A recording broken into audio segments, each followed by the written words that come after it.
Vamos lá, o que é proteção patrimonial? Quando que eu penso em proteger? Eu tenho uma casa, eu tenho um apartamento, o apartamento é alugado, a casa eu moro e eu já estou lá com 70 anos, por exemplo.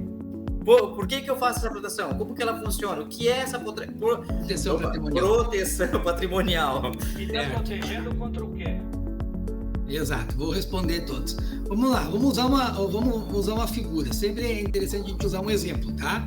Por exemplo, um soldado antigamente ia para a batalha, ele usava um escudo e usava uma armadura, certo? E a armadura servia para proteger algumas partes do corpo dele, né? As partes mais sensíveis ali que poderia, durante a batalha, o soldado ali ser atingido e ficar ali fora ou até morto, certo? Então ele usava proteções, um escudo. Primeiro, quebrava o escudo e ainda tinha armadura, mas a armadura poderia ser facilmente quebrada ou tirada em determinadas situações. Bem, a proteção patrimonial, ela funciona basicamente com essa ideia. Então, como já diz, ela é uma proteção, é uma barreira para proteger o teu patrimônio. Mas proteger do quê, doutor?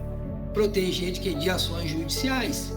Claro que existem algumas exceções, tá? Tudo no Brasil tem exceções, toda regra tem a sua exceção, né? Tem exceções em questão tributária, em questões trabalhistas, né? Uma questão que eu gosto de colocar bem, um ponto, tá? Sobre isso, que muito se ouve falar em desconsideração da personalidade jurídica, tá? Quando a empresa não tem patrimônio, cometeu alguma infração tributária ou trabalhista, busca os bens dos sócios, certo? Então, isso é desconsideração da personalidade jurídica. E também tem a desconsideração inversa, tá? Que é da pessoa física para a pessoa jurídica, ou seja, o Miguel Oswaldo não tem bens, vamos desconsiderar, mas vamos para o patrimônio da empresa, da holding. Mas em que situações isso, né?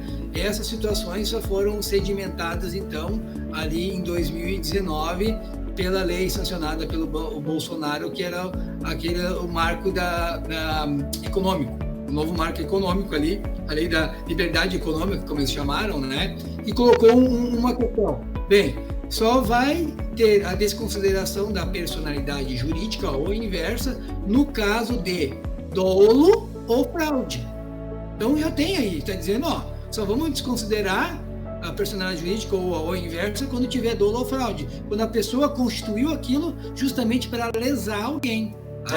Ou lesar o Estado ou lesar um credor, tá? Então, sim, essas regras aí. Então, resumidamente, proteção patrimonial é isso aí, certo? E, doutor, eu sempre uso um exemplo, assim, o exemplo que o doutor usou, ele é pertinente, né? Mas eu sempre uso esse exemplo na parte da culpa e do dolo. Tá? Eu gosto muito de enfatizar esse item, porque esse item é preponderante na hora em que eu vou proteger os meus bens. Porque assim, eu posso cometer um crime e ser condenado a indenizar o Oswaldo, certo?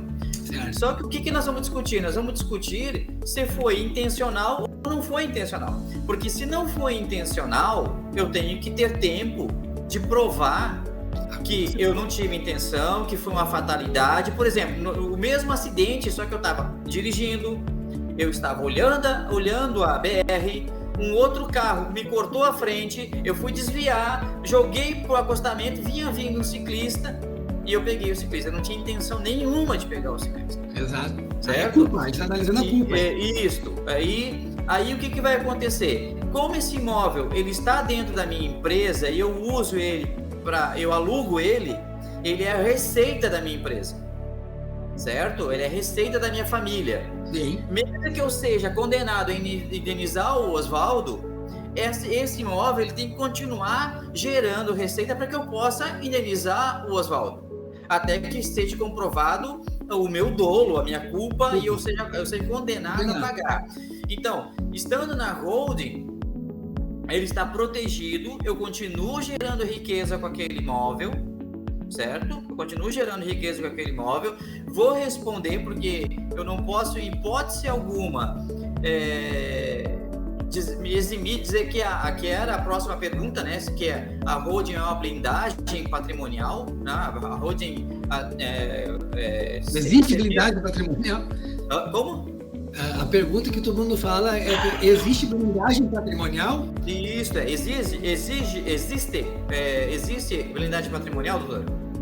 Não. Eu vou dizer que no Brasil não existe blindagem patrimonial. Esse termo aí é usado erradamente, tá? Não existe blindagem patrimonial. O que existe é proteção patrimonial. A blindagem patrimonial seria o quê? Tu proteger a empresa ou proteger a pessoa física de todas e quaisquer ações, tá? Que não vai atingir o patrimônio de maneira alguma, tá? Perfeito. Não existe exceções nenhuma. Então, a blindagem patrimonial não existe. Isso é um engano. Quem vende essa ideia de blindagem patrimonial, né, tá realmente te enganando, tá? Porque não tem. Existe a proteção patrimonial e existe, como eu falei, algumas exceções legais, tá?